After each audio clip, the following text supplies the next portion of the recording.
বলো কি লাভ আমার এত সুন্দর জানোয়ার বানানো? বলতে গেলে তো আমার হাতের বানানো জানোয়ার আসল মতন, তাও আমার কাছ থেকে কেউ কেনে না। আরে ভাই, এই জানোয়ার তো পুরো আসলের মতন। কত করে বেচতেছো তুমি? এমনি তো স্যার 1500 টাকা করে, কিন্তু আপনার জন্য আমি 1200 টাকা রাখতে পারবো। কিন্তু এটা বলো, এই নকল জানোয়ার কি কাজে আসে? এমনিতেও তো বাবু এটা সাজানোর কাজে ব্যবহার করা হয়, তুমি চাইলে তোমার বউকে গিফট করতে পারো।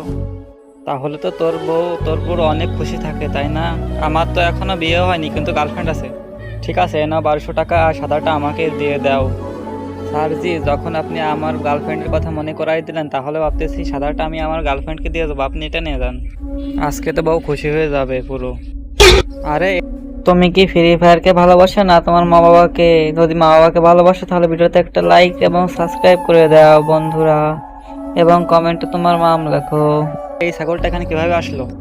বাবা, আপনি যাওয়ার পর প্রতিদিন একটা আঙ্কেল আসে, আঙ্কেলটা এই ছাগলটা দিল, আরো আমাকে 100 টাকা দিয়েছে, বলছে যাও দোকান থেকে চকলেট কিনে খেয়ে আসো, আমি তোমার মার সাথে কথা বলি। স্যারজি, যখন আপনি আমার গার্লফ্রেন্ডের কথা মনে করাই দিলেন, তাহলে ভাবতেছি সাদাটা আমি আমার